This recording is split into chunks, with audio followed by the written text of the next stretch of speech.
solar winds swept clean this planet 4.5 billion years ago. Earth thrived. Its natural elements helped it to flourish, and its bounty was for all to share. Then a life form of superior intelligence evolved, and for a while lived in harmony with the Earth.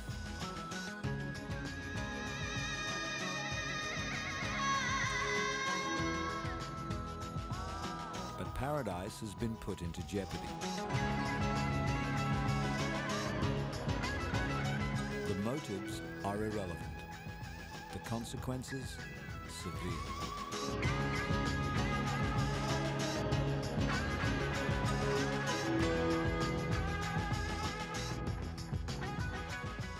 The remedy is written. The elements of life are clear. Coming up in this edition of Elements, international animal rights groups are demanding better protection for the highly endangered Tibetan antelope, brought to the edge of extinction as a result of the demand for its prized chartouche wool. A worldwide race is on to harness the cancer-busting properties of the pawpaw and other members of the custard apple family. It's thought that natural compounds found in minute quantities in the fruit could eventually provide effective treatments for the disease. And the Japanese obsession with carpfish, known as koi, just got a little stranger.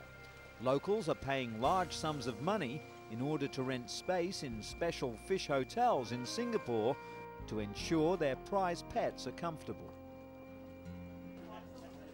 The Royal Horticultural Society Gardens at Wisley in Surrey, southwest of London, is an attraction which stands to gain from the government's recently announced rural tourism strategy. The gardens were affected by the foot and mouth crisis, but visitor numbers are once again on the rise.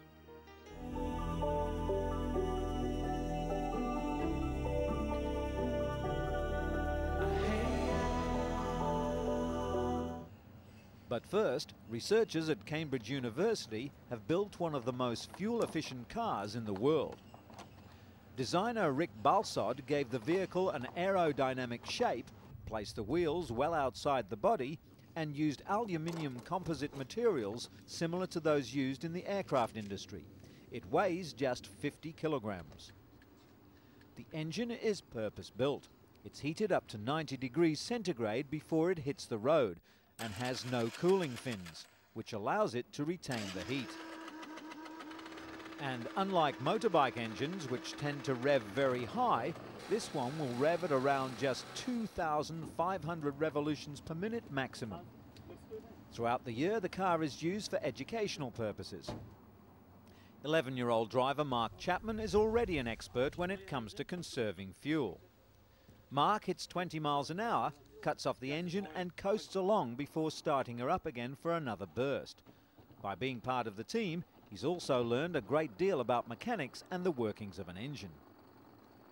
The new design means that fuel consumption is a massive 2,821 miles per gallon, an 820-mile improvement on last year's model. It's lessons learned here that will benefit us all in the not-too-distant future. And speaking of the future, meet Kaz, a 22-foot-long, 8-wheeled electric wonder. The car's development team come from Keio University, but they were driving journalists around a Yokohama test track to put up their claims that Kaz has beaten the main objections to electric vehicles. The researchers claim Kaz has reached 311 kilometers an hour and only needs an hour at a specialized electricity outlet to charge up its power unit. 4 hours are required when charging from an ordinary domestic electrical point, but the car will run for at least 300 kilometers between stops.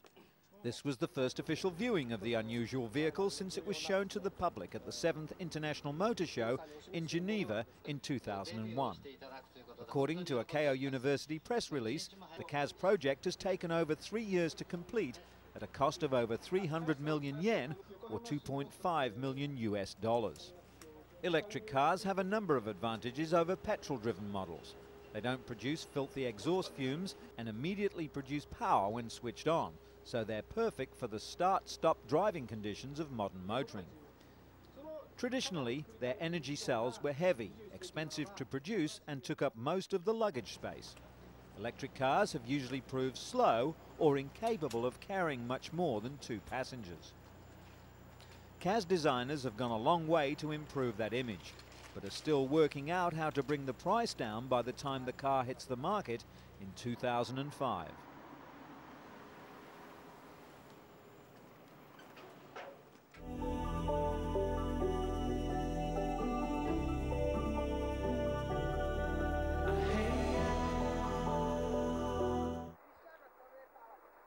Conservationists warned recently that the growing trade in Chartouche wool was becoming an increasing threat to the endangered Tibetan antelope. Some 20,000 of the wild animals that live on China's Tibetan plateau are killed each year, either shot in herds by automatic weapons or caught in leg-hole traps for their prize coats. Only an estimated 75,000 remain in the world. Poachers gun down herds, skin them and leave the carcasses. And while the Chinese government has seriously addressed the Tibetan antelope protection issue, several areas remain where improvements could be made. At a news conference in Beijing recently, the International Fund for Animal Welfare appealed for protection efforts to be stepped up to save the antelope. Chartouche, which in Persian means from nature and fit for a king, has long been acknowledged as the king of wool. Since the 1980s, Chartouche shawls have become compulsory accessories of the rich and fashionable, despite a ban on its international trade since 1979. In India and America, the purchase and sale of the shawls is illegal. A charge of possession carries a maximum prison term of 7 years in India. The only way to obtain Chartouche is to kill the chiru. 3 to 5 dead antelope yield sufficient wool for a single shawl. The chiru are skinned and the raw Chartouche is collected and smuggled to India, where it's manufactured into shawls in the states of Jammu and Kashmir.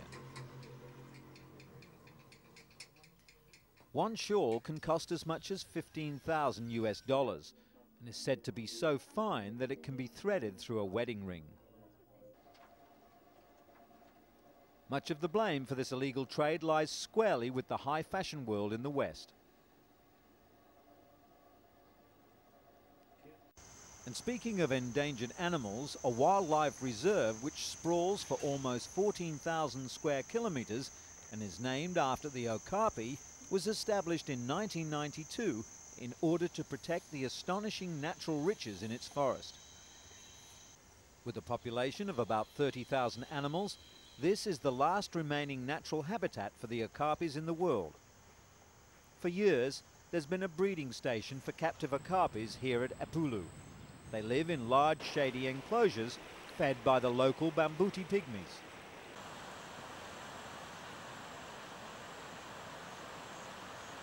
The pygmies trek to the nearby forests and collect varieties of leaves for the okapis, which are then washed and hung on lines for the animals to eat. The exercise is repeated twice each day.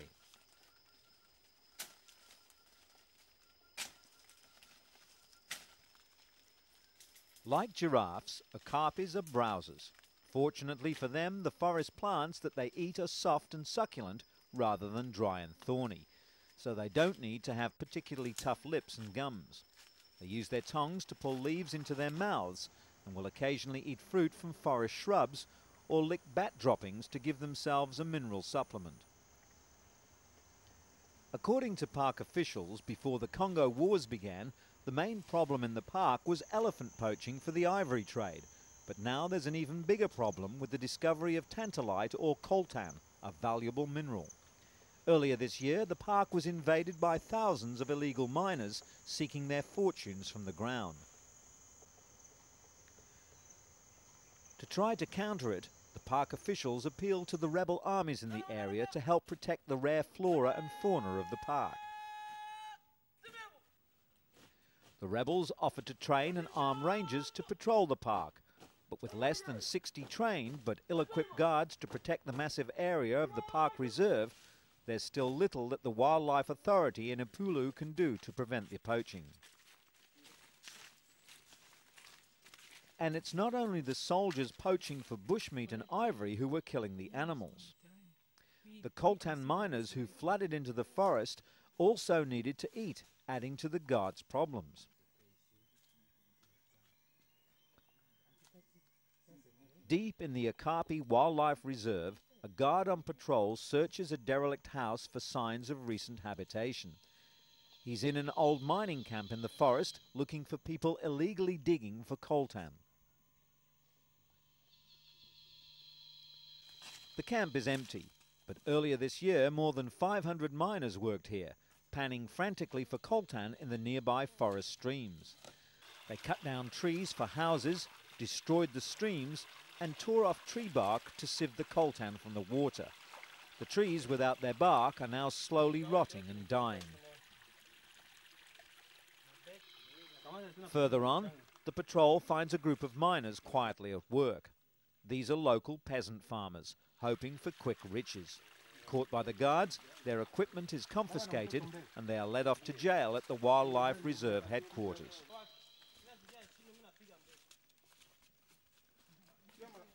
Nearby, another ranger shows off a small cache of weapons and recovered tusks, a sure sign that they're slowly winning the fight. The rangers are now more enthusiastic than ever. They know they're helping to curb the destruction of the vast forest and are adamant that they'll arrest all the poachers as well as anyone who cuts down trees. The Okapis have survived the wars in the chaotic Central Africa country, but whether they'll survive this new invasion still remains to be seen. From the air, the forest appears largely untouched for as far as the eye can see. But closer to the ground, the view is rather different, as growing numbers of migrants begin settling along the road.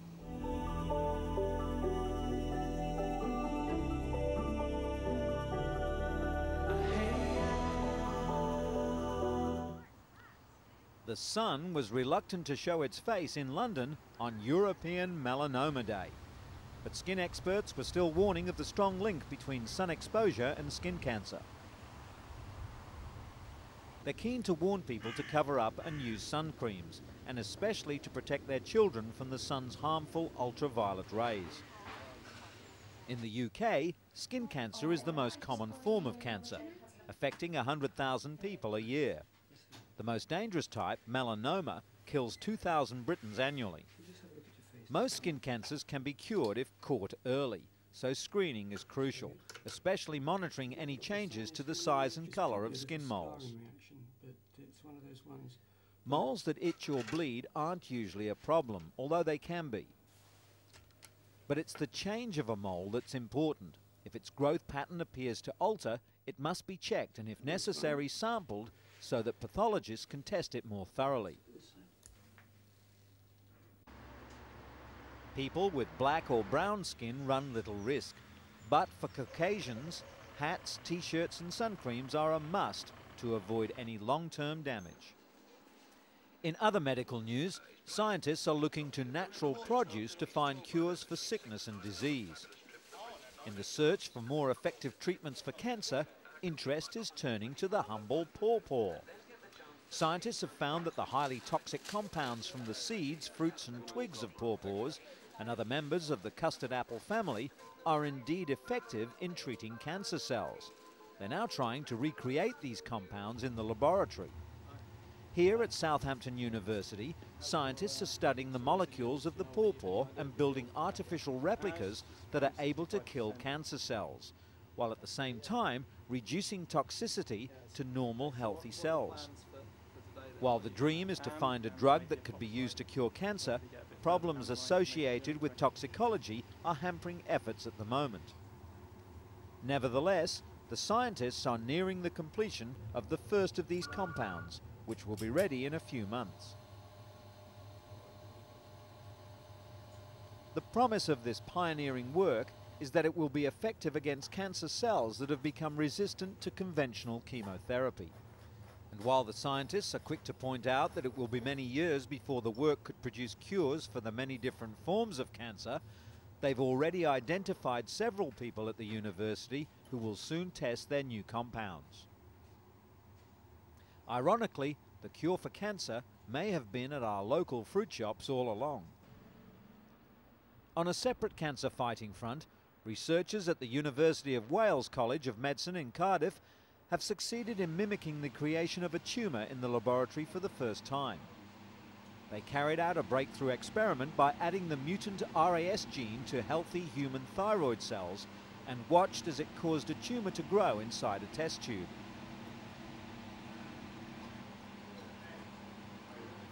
The experiment has widespread implications as it allows researchers to look directly at the very earliest steps in the cancer-forming process, which will greatly assist in the design of new therapies.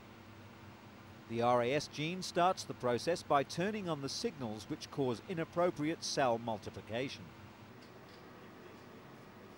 Like a jammed accelerator, the cell keeps on reproducing itself. The aim now is to halt this process without damaging any healthy cells nearby. By recreating the early phase of tumour growth in a Petri dish, the team has made substantial progress in working out key signals that trigger the disease. Their pioneering work has already received international recognition.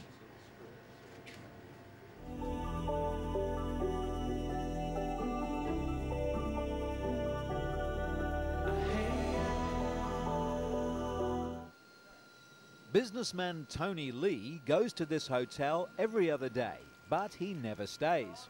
That's because it's a hotel for fish, or Japanese koi to be precise. Tony spends nearly 5,000 Singapore dollars a month, the equivalent of $3,500 US on food and rent for his 100 koi.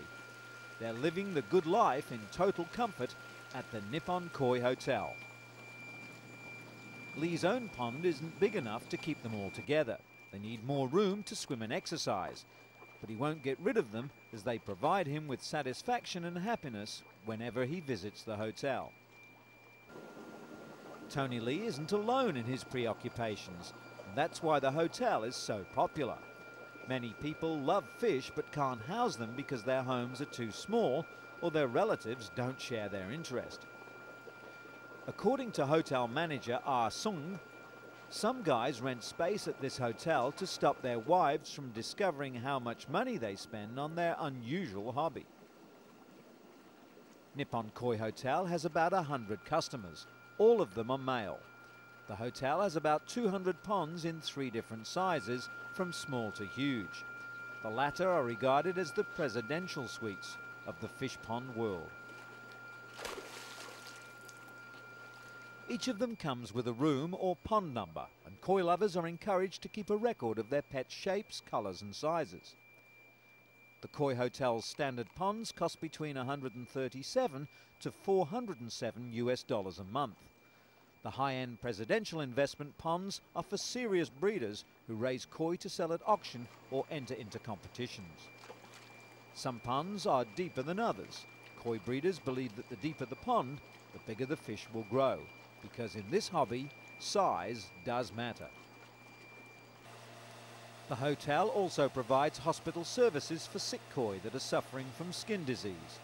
The most common sickness is ulcers caused by bad water. Koi lovers say fish even suffer from stress caused by travelling from one pond to another.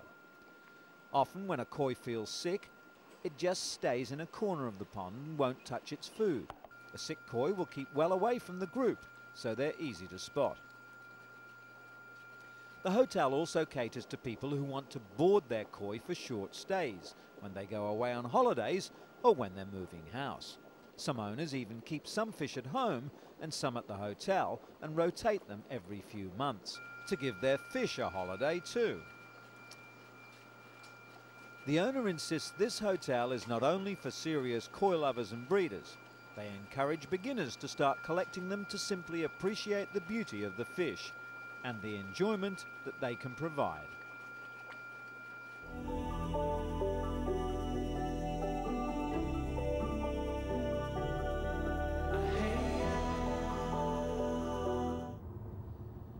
A mysterious Stone Age mound near Stonehenge in Wiltshire is to be scientifically surveyed to find out more about its unusual structure and purpose.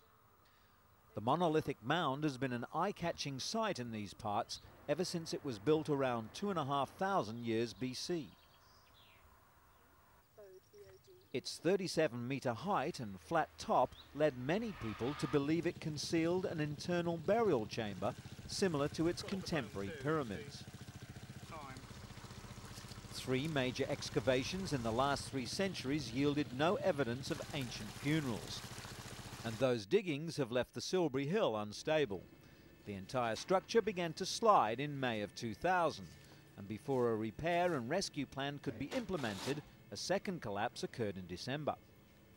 The collapses gave archaeologists the opportunity to do a short dig in June. They're now examining 600 litres of soil, artefacts and bones removed from the top of Silbury for clues. English Heritage is planning a seismic study to repair the damage which has already caused some valuable archaeology to be lost from the very top of the mysterious hill. According to Amanda Chadman, the work being carried out confirms that Silbury was built in 3 separate tiers. The top tier shows a solid chalk wall over 2 metres wide with a chalk and rubble infill. The builders obviously wanted this monument to survive. By understanding its construction, we may finally uncover what it was used for.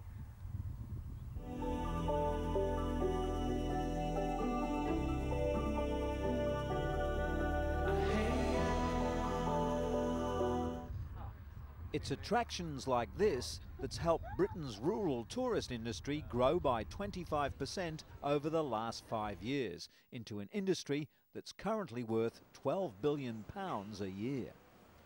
As the government helps the industry recover from the foot and mouth outbreak, they're optimistic that visitor levels will return to normal. The new long-term tourism strategy aims to improve visitor information, increase collaboration between businesses and emphasise the variety of tourist experiences available. Tourist chiefs say that the important thing now is to preserve and promote Britain's rural culture and heritage, which is why the government has injected an additional £12 million to the cause, so that tourism continues to be a creative force for the future.